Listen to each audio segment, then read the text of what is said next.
Ruang sidang Cakra Pengadilan Negeri Pariaman kembali menjadi saksi bisu betapa remuk redamnya hati ibu dari mendiang Nia Kurniasari. Selasa, 10 Juni 2025, Eli Marlina, ibu dari Nia Kurniasari, gadis penjual gorengan yang tewas mengenaskan, harus menelan pil pahit mendengar pengakuan terdakwa Indragon yang berbelit-belit. Dalam sidang ke-8 kasus pembunuhan dan ruda paksa putrinya, sang ibu hanya punya satu harapan, hukuman mati untuk pembunuh putrinya.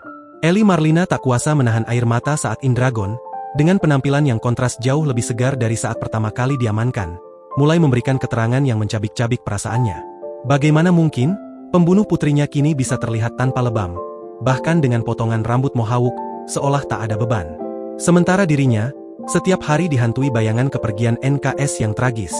Pernyataan Indragon yang mengaku telah 6 kali bertemu NKS dan bahkan menitipkan narkotika sebanyak 1,5 kg kepada putrinya, adalah pukulan telak bagi Eli Marlina. Tidak mungkin anak saya melakukan hal itu, Indragon sudah berbohong, pekik Eli Marlina, suaranya bergetar menahan amarah dan kesedihan.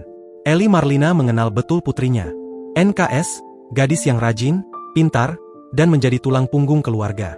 Setiap tetes keringatnya adalah demi membantu keluarga, demi mengejar impiannya melanjutkan pendidikan ke perguruan tinggi. Tuduhan keji itu seolah menodai kesucian putrinya yang kini sudah tak bernyawa. Eli Marlina bersumpah, di belakang rumahnya tidak ada pohon pisang seperti yang Indragon katakan sebagai tempat persembunyian barang haram tersebut. Kebohongan ini, bagi Eli Marlina, adalah upaya terdakwa untuk membelokkan fakta, untuk meringankan dosanya. Terungkapnya iming-iming 7 juta rupiah dari Indragon kepada NKS untuk pekerjaan haram itu semakin menambah pedih hati Eli Marlina.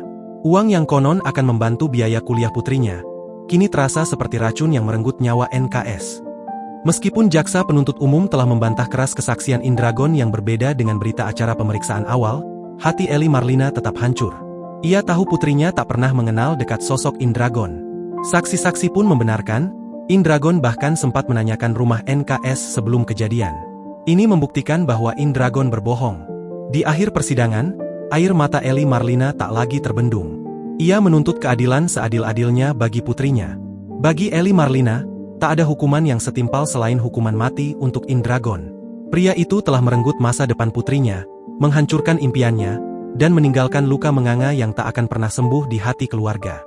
Eli Marlina hanya bisa berharap, majelis hakim dapat melihat kebenaran, membongkar setiap kebohongan terdakwa, dan menjatuhkan vonis yang setimpal dengan kejahatan keji yang telah dilakukan terhadap putrinya, Nia Kurniasari. Download Tribun X sekarang, menghadirkan lokal menjadi Indonesia.